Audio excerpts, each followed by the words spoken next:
Hello, good evening, and welcome back. Black Lives Matter protests continue in Brighton, the one place that has their Green Member of Parliament. Got to write for The Guardian sometime. So, the Brighton protest, Black Lives Matter event follows video outcry. That's the latest thing they've decided to pin to. Basically, of course, there'll be a lot of things happening.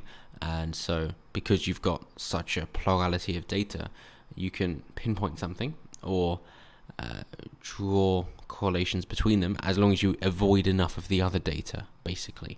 If you've got a big enough set of data to choose from, if you then ignore a lot of it, you can find whatever links you're looking for. And I know Matt Parker did a thing and saying, oh, look at these ancient sites which are very close together, and you've got a equilateral triangle and then isosceles triangle, and they're within just like 30 meters of each other all around England, and his ancient sites were just Woolworth stores because there were enough to choose from, and therefore with all those points you can make your pretty geometric patterns as you wish.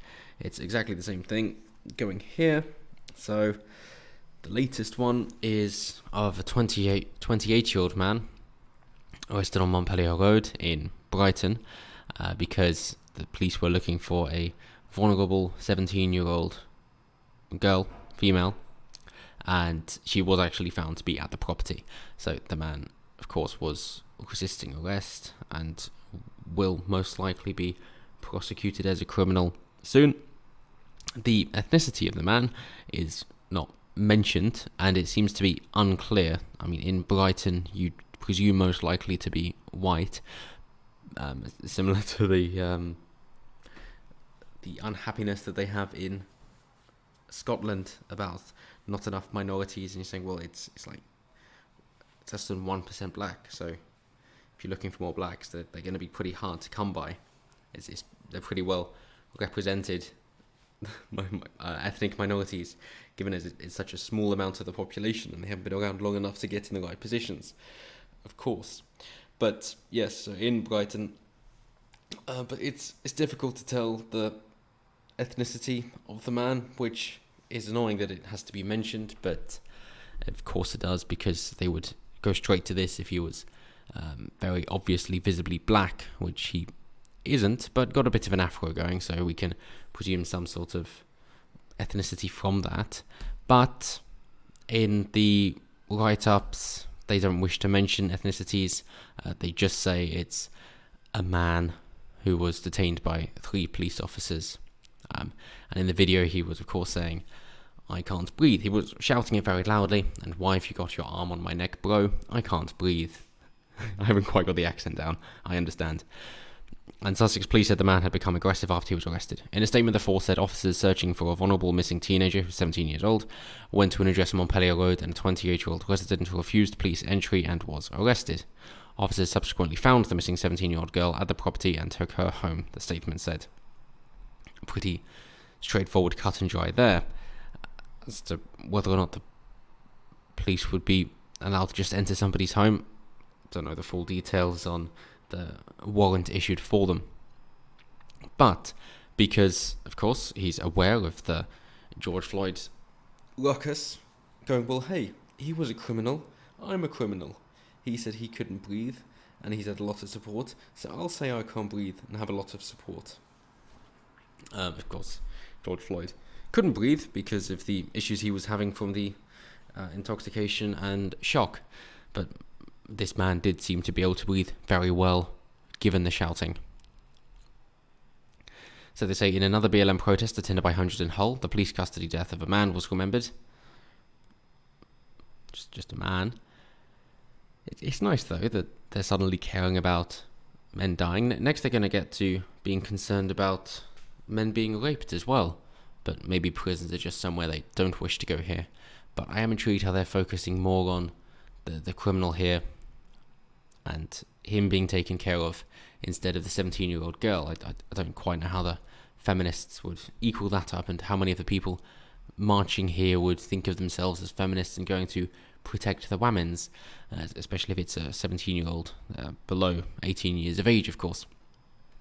But in a way that is good, because there are too many logical fallacies, or that there's too much cognitive dissonance going on, rather, that of course they can't add up together, and therefore they will eat at them until it all comes crashing down, because you'll have too many exclusive groups and too many purity spirals in different ways, that with their oppression hierarchy, that they will find, well, I think it's black people, well, I think it's women, well, I think it's trans, well, I think it's gays, and they'll all segment off for their own groups, and it will crumble, because eventually they'll get to the realization, well, it comes down to an individual.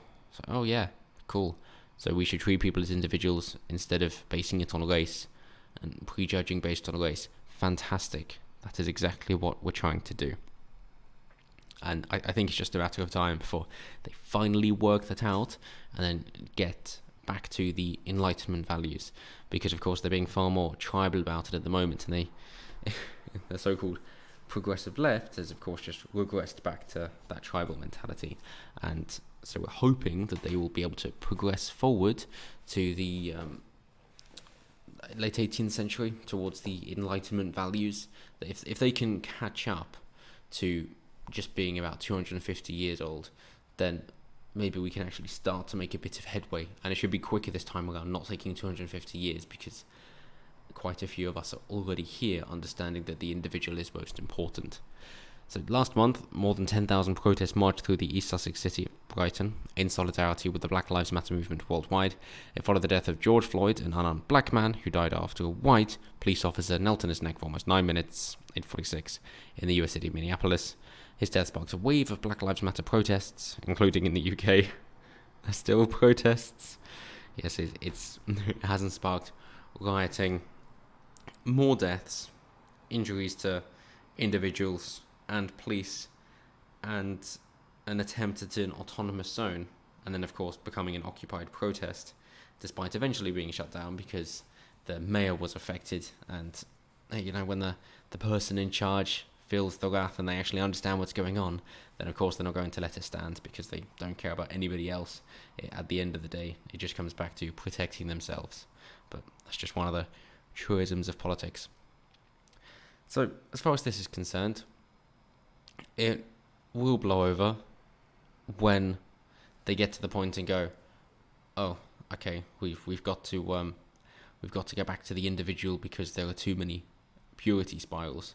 So I'm hoping that we'll have a few more left-leaning individuals who will speak out, annoyed that their chosen topic isn't being acknowledged enough, whether that be the trans or the feminists or the gays or whoever it might be, and say, yeah, well, I should take prominence over the Black Lives Matter movement. We're hoping, and they'll basically rip themselves apart through that. And in the process of doing so, of course, to the average normie, this all looks completely ridiculous and largely fabricated. So it's being able to get the word out, which then comes back to 230 regulations from America, in order to try and allow more freedom of speech, in order to allow people to tell the full story and give the full context. And I think that there's a great business opportunity for some rich guy. I mean, Elon Musk could maybe do it. I think he's more of a shitlord than a conservative. But as Bezos decided to buy out the Washington Post and is just spewing absolute crap, if you then have somebody similarly wealthy on the flip side going, well, yeah, actually, we want actual news, and we want things said in an open and honest way.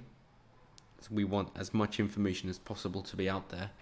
Then maybe that will be the way that you could start to get opinions to change once information gets out there. It's not about manipulation, it's not about lying, it's just about being honest and giving more information and more context instead of less. That's all that it comes down to. And of course, just finding snippets that make it relatable and understandable without having to be a long read and getting really in depth into the topic. So let's hope that happens soon. And seeing how the BBC has been going recently, that's why I continue to use them, as they are an enemy, that the Conservatives will actually move to finally decriminalise not paying the licence fee, because, put simply, they really don't deserve it. And then I'll have to move back to The Guardian. So until next time, as always, have a good one.